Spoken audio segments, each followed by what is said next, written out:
The main argument of this video is you actually don't need to be a professional butcher to have nice cut of meat out of your harvest. Hey folks, Adrian here, welcome to Wild Bush and Grit. Today this video, after my harvest, 2 deer, I want to quickly show you how I process the deer. I hunt to own the entire process, you know, from the bullets all the way to the final dishes on the table. And processing the meat is part of it, with all the respect I can give to the animal, okay? I'm not a professional butcher, of course, so I'm sure there's like hundreds of ways of doing this. Please bear with me. What I'm doing, I've just learned going at it, making mistakes, and getting better and better every year. I think what I have is, you know, good, and I want to share that with you. It's easy. I'll show you quickly what I have on the table. Very simple, nothing too complicated. Boom.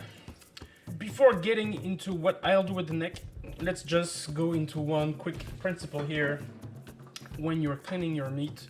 The first thing you need to do is removing any piece of meat that has dried out, that is, that has lots of blood clot in it.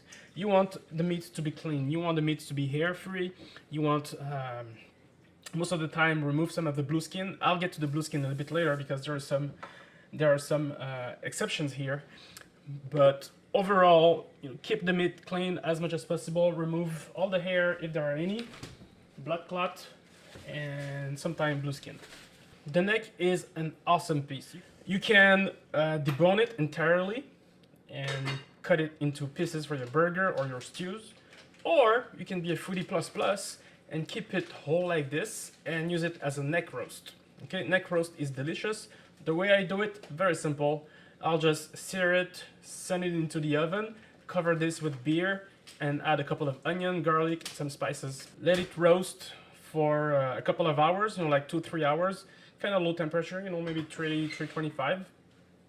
And this is entirely delicious. To prepare the neck, usually when you have the deer hanging, the first thing you'll want to do, after you remove the skin, obviously, is to open the front, the throat area, and remove the trachea and the esophagus.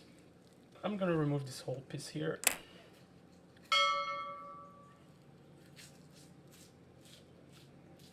It's gonna make a nicer roast, without this flap. And I'm going to clean this, keep the fat on one end. Whatever I can salvage, I'll send it either to my stew pile or burger pile. And what is, dried or blood clotted is going into the trash pile. Here, I'm gonna do the same. Cut this flap. Clean this piece later. And now I'm just gonna remove at both extremities the dry meat and the piece that I don't want to eat. And just dig in a little and making sure that the meat that you are revealing is nice, not dry, and no blood clot. I'll be very thorough with the blue skin when I'm doing pieces that I'm going to eat in steak. When we get to the hindquarter, more thorough. For all the pieces that are going to stew or roast for quite some time, I'll usually leave more blue skin because it's good stuff. It brings lots of flavor. It's collagen. It adds bodies to your dish. So don't go overly crazy with the blue skin because it has some useful. It's still useful. And that's it for the neck. So this is going to be a really nice neck roast. Some blue skin still on. This is fine. This is gonna stew for. It's gonna roast for quite some time. So all this is gonna get tender, and all that blue skin will release wonderful flavor and collagen into your dish. The next pieces are the back strap. Ooh, back straps are wonderful. Wonderful, wonderful pieces. Let's go over this. The back strap, to me, it's one of the main thing I do with back strap is steaks. And sometimes I'll keep long pieces. And once they're cooked, I'm going to slice them. I think it makes a nice presentation. Or you can already slice them, all in individual size and freeze them like that. So let's start with first cutting this. I'm gonna square things here. I cut this part here. I'm gonna get the meat I can. Now I'll try to split the skin from the fat to see if I can.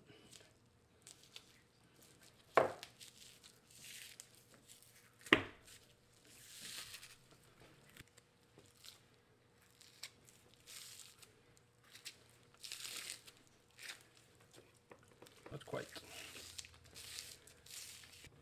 What do we have? Okay, first, a couple of mistakes I made while I was cutting the meat is I kind of create some flaps here, which sadly I'll have to remove because they are not going to make nice steaks. And some part of the meat already started to dry, so I need to remove these pieces also. And most of the dangling pieces are going to end up into my burger pile anyway. So I'm not losing much here, okay? So I like to cut them in 3. So I'll be left with 6 pieces total, and I'll freeze them 2 by 2, so that's a nice size for a meal. And I'll cut this one here, and this one here. Okay, so I have 3 nice back strap. You could freeze this as is, okay?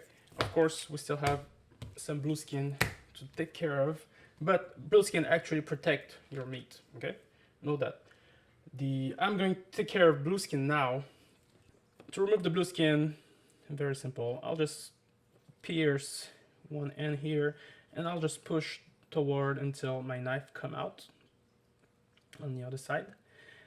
I'll angle the blade slightly upward, and then I'll just work the blade. And of course, it will get thinner and thinner and thinner, but it's fine, it's okay. So I have a little bit of meat here. I should have maybe angled a little bit more the knives, but we're not done. I'll do the same on the other side.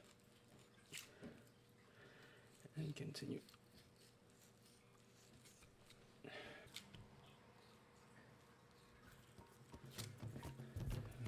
Wonderful.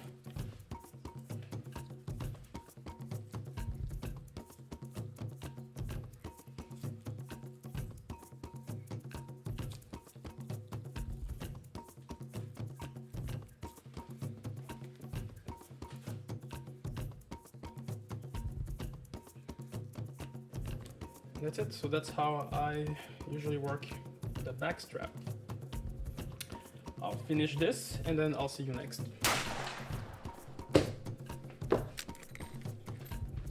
So the tenderloin, usually, you want to take it out as quickly as possible. Otherwise, it will just dry out on the animal. I will not dry age the tenderloin inside the rib cage. The reason is it's dry too quickly. It's a very thin, very small muscle, and it's not worth it because you don't have much already, and it's already tender, so you don't need to age it for a long time. Most of the time I will eat it on the day of the kill. Make a nice tartare. It's delicious. So what I'll do here is I'll do some cleaning because this is all the the internal fat in the abdomen area, and we also have a lot of blood clot around it. So same story, clean the fat, clean the blood clot, see what's edible, see what's not. If you can throw something into your burger pile, do it. Otherwise, trash. Keep the fat if you can. I think it's a wonderful resource to have at hand from time to time. Now you can throw this into the pan as is, or you can make a tartare with this paste. This is wonderful. You know, tenderloin is wonderful. Okay, things are about to get a little bit serious now. Let's get into the heavy stuff. So, the leg, you know, the hindquarter. Great part, of course. A lot of steaks are coming out of this area here. This is a large muscle group, right? And what I like to do is just split all muscle individually, and then after we work them out.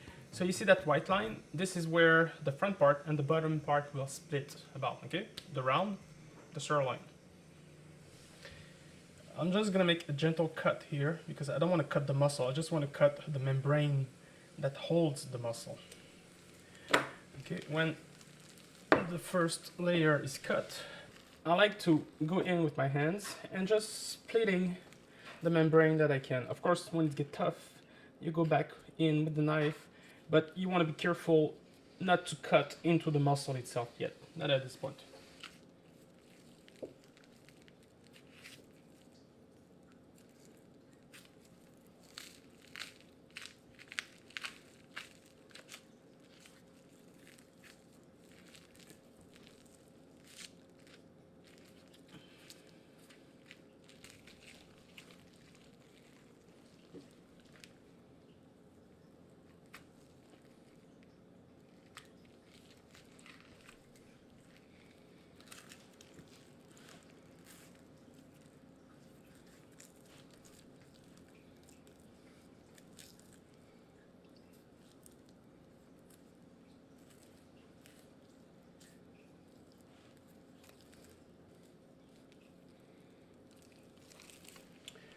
So here there's a tendon. I'll just slice through this. And now with my tiny knife, I will just surf the bone and cut all the tendons that are keeping all this piece together.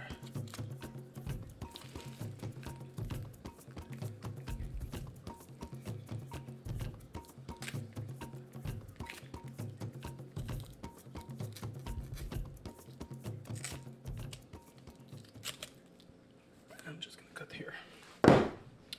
So this is a shank. So the shank has two parts. There's this wonderful muscle here, and there's the main shank. We'll get back to this. Now it works. The main, the upper part here. Keep splitting until you freed up all the groups of muscle. Sometimes you don't even need the knife. Things will just come apart nicely if you're just following the same properly. I can cut this here.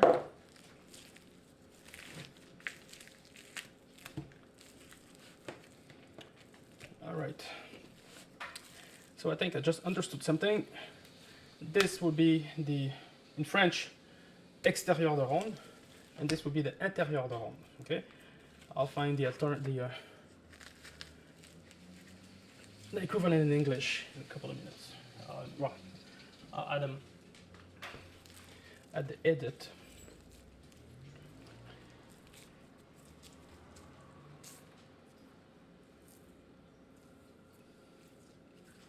Let's take care of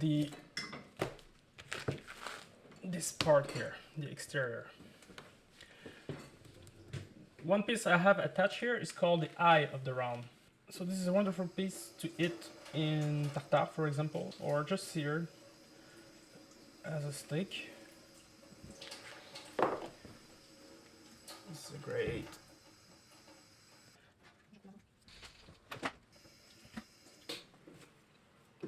So this is a wonderful piece if you want to do some dry meat, for example. This is great.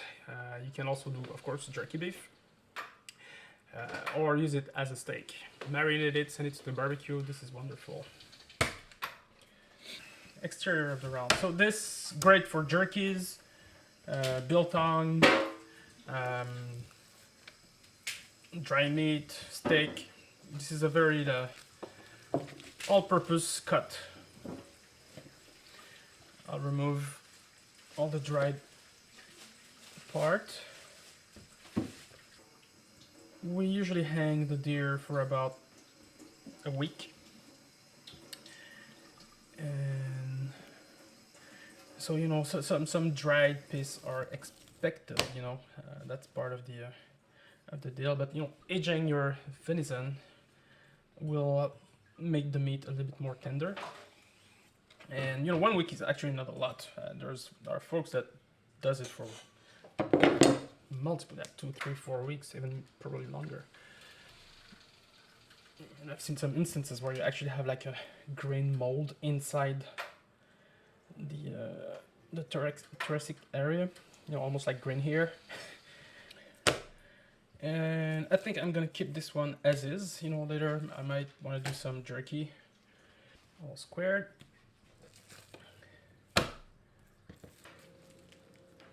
So I'm going to fry it off the bone,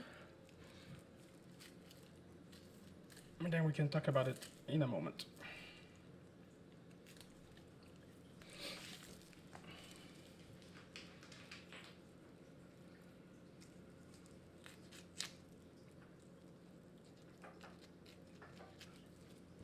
Okay.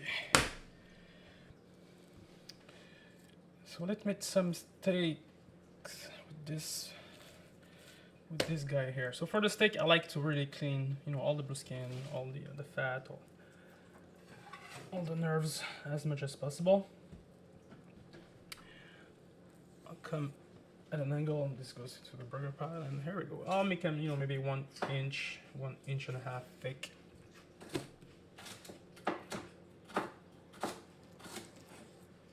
And this is where having actually a long knife will help, right? Where you can cut everything in one streak. Always better.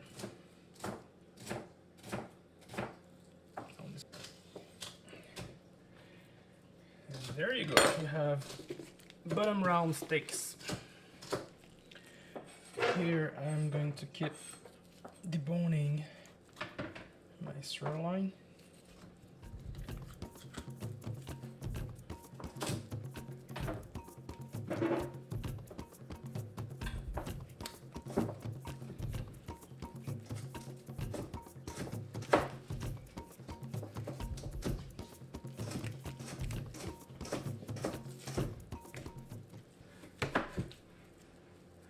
This is a great muscle. Usually I'll keep it like that. I'll remove the blue skin, wrap it in bacon, tie it up, and send that to the oven. Great cut.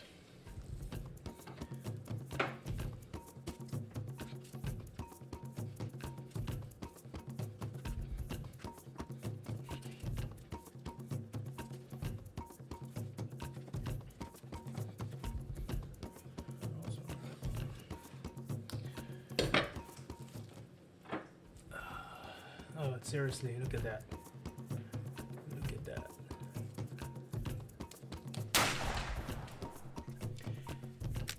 All right, next is the shoulder. So, the shoulder is essentially what usually people do is they will just debone it, put it into cube, and send it to the either stew or burger pile. There is one thing I really love to do with the shoulder, and is a nice roast, you know, like nicely tight, all the flap, everything, you fold everything back together, and you can make a really nice roast with this part. But before we do that, one thing I love to do is get my shank here, okay? Shank, usually they are no-brainers muscle. I'll just use them straight as they are into stews or soup. So here's my muscle. Actually, you know, this muscle will run this way, and the shank actually run toward me here. I'm gonna angle the knife and cut laterally like this until I reach the bone.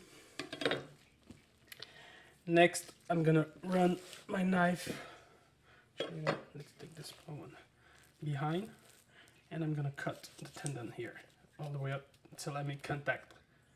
And you know, the principle are the same.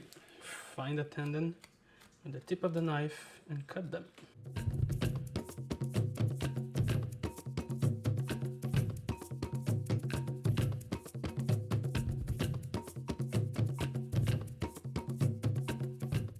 If you're in a hurry, you're missing the point. You are missing the point. Nice shank. It goes into the pile. Now I have my shoulder. Okay, so the shoulder, most of the time, a lot of the time, my shoulder are bloodshot because I like to aim at the high shoulder area. Makes easy kill. It makes fast kills. You know, you don't have to run 100 yards after your deer. You know, hard shots are great, but they're not the best. Trust me.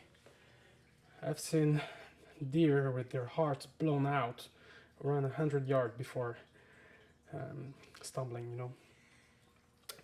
So the first thing, me usually, because again, you know, high shoulder shot, I need to clean all the blood clot that I have here, and I'll debone the shoulder blade. Okay. The good thing about using copper bullets is I don't need to worry about lead inside those tissues. Okay. If you were to use lead standard ammunition, then you probably have lead fragments everywhere, and you have to carve out a larger piece to make it safe for consumption. Me, the only thing I need to care of here is the blood clot.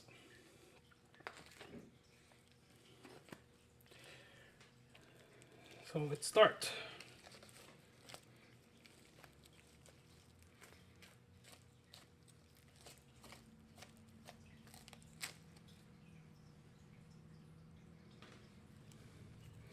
This deer was shot with 6.5 Creedmoor at about 100 yards. He didn't know I was there. He never saw me coming. And he dropped right there where he stood. And those are, yeah. I wish all my kills were as peaceful as this one. So it's a terrible thing to see the suffering or the scare in the eyes of an animal before. I've had my share of those. Not all my shots were great, but I train, I practice a lot to make sure that I get better and better. Hunting to me is about ownership, right? And you want to do it right. Once you're done with deboning the shoulder, you'll be left with something that looks like this, okay? You have a lot of hanging part. It looks like something got blown up. Oh, just tear it up. But it's okay. Never mind. And this is fine. This is all good in my master plan. So what you'll do is you'll just put all this back together and you'll just freeze it as is, okay? The day you're ready to cook that roast, what you'll do is you let it thaw off, then you open it all out, you season it properly on all surfaces, everywhere. You get inside all the nooks, cranny, season it for about 24 hours, all the spices that you want, and then fold everything back together as best as you can, wrap it up nicely, with some butter strings, and sear it in a cast iron, 3-4 minutes on each side. You want to get it some nice color, and then send it to the barbecue. Very low setting. Even don't even have heat under it. Like, keep the heat on the side, low setting, and let it there for at 175, 200. When you'll come back to this place, it's going to be tender, delicious, seasoned through. All the salt and the spices that you have are all inside that roast, and it's delicious. Trust me on this.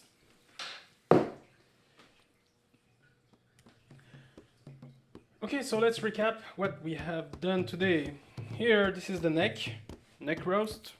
Here we have the back strap, from the neck all the way up to the hindquarter. Hindquarters. I have one roast here with the sirloin, and I had some steak here also from the second sirloin. here I have the eye of the round, these two pieces here that you can eat as tartare. You can make some dry meat. You can do a lot of great stuff with this piece, or just, you know, sear them as steak. I've kept the back of the leg, you know, here as, you know, in the large piece that I can use again like as a super fat steak, send it to the barbecue. Same cut here, I slice them into thinner cuts like little steaks. So this is great. And I got some from, you know, from my burger pile, the larger chunks, I slice them into cubes for stew. Or here I have my little tenderloin. This one is a little bit shorter because I had some dried meat that I had to get rid of. But this is all cool. The shanks, those are the rear shanks for stews and soup. Those are the front shanks also for stews and soup. This is my hero pieces. This is the front shoulder, debone, almost completely deboned. I still have one bone here that I'm going to, you know, marinate for 24 hours before roasting. I still have this for my burger pile, and here we have also some fat that I'm going to use for soap, candles, some oil to care about leather or your tools, your metal tools. Those are great. Alright folks, thank you so much for watching this video. I know it's a long one. If you have any comments, please chime in. What are you doing? What difference? How are you doing things on your side? You know, how do you like to cook those pieces individually? So let me know. I'd love to learn from you folks. And this is a very, very complex subject with hundreds way, if not more, to do things. So thank you so much, and I'll see you. Bye bye.